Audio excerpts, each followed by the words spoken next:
Welcome to Bottom Line on Liberator Online Media Report, where we present to you some events on politics, agriculture, economy, and social issues from around the world. Today's Friday, 5th June 2020. My name is Mohammed Abubakar Yabayi. In today's segment, Kaduna North Federal Government will decide when to reopen worship centers, according to the State Governor, Malam Nasir Elrufai. Our correspondent, Umar Usman, reports. The Governor of Kaduna State, Malam Nasir Elrufai, has said that churches, mosques, and marketplaces will not be reopened in spite of federal government's directives that these public places be reopened. In a statement signed by Muyiwa Adeke, Special Assistant to the Governor on Media and Communication, the Governor said Kaduna government agencies are currently interfacing with community, religious, and business leaders in the state with the views of getting recommendation on how to gradually ease the lockdown, and so far the government of the state has been receiving recommendations to that effect. The statement further added that until the state and the stakeholders have concluded their engagements and issue a statement on reopening of marketplaces and places of worship, it will amount to violation of the state quarantine laws for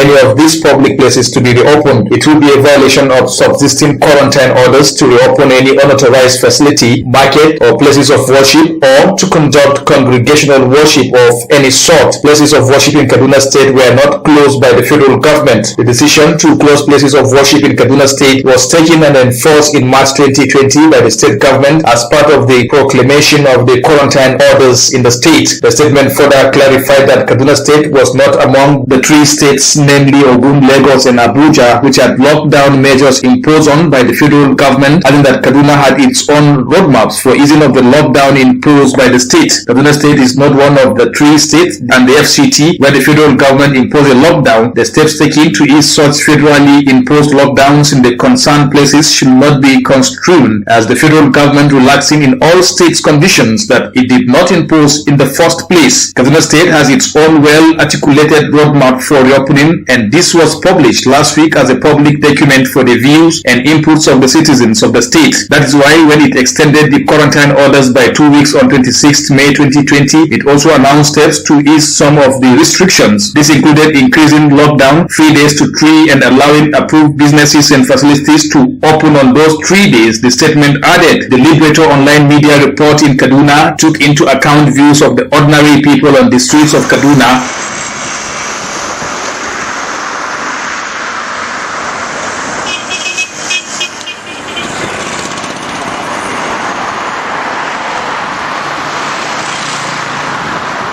The decision to extend the lockdown in the state will by and large increase the anxiety, unreadiness, and difficulties in the state. Already prices of food items, toiletries, and others have increased over the period of the lockdown. Similarly, the lockdown also meant scarcity of food items, which may lead to starvation and malnutrition. Umar Usman reporting for Liberator Online Media. The Federal Executive Council has approved 8.14 billion naira to complete rural dam project in Nasarawa State. Correspondent Abubakar Kailani has more. The Federal Executive Council today approved 8.14 billion naira for the completion of the Federal Rural Multipurpose Dam project in Nasarawa State. The project was conceived in 2001 with the objective of supplying at least 20 megawatts of electricity to the state. The federal government, through an MOU signed in 2018, took over the project as part of President Muhammadu Buhari's administration's commitment of completing all ongoing or abandoned water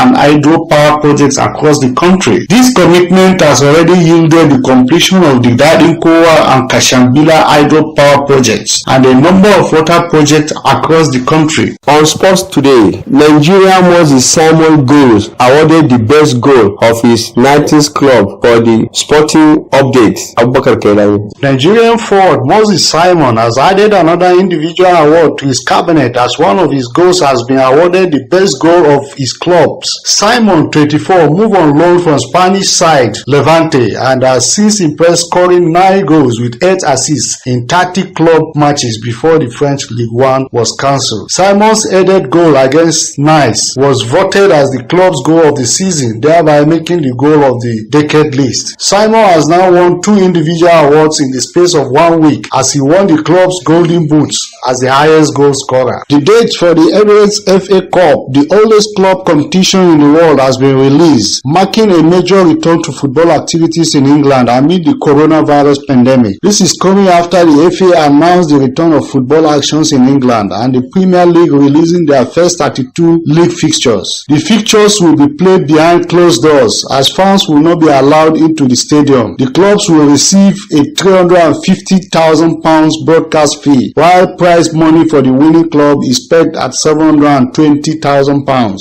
Saturday, 27 June 2020, Norwich City is going to play Manchester United by 5:30 p.m. On Sunday, 28 June 2020, Sheffield United will play Arsenal by 1 p.m. This is where we come to the end of today's bottom line on Liberator Online Media Report. On behalf of our Chief Executive, Engineer Dr. Pelani Mohammed, my name is Mohammed Abubakar Yabayi. Wishing you the best.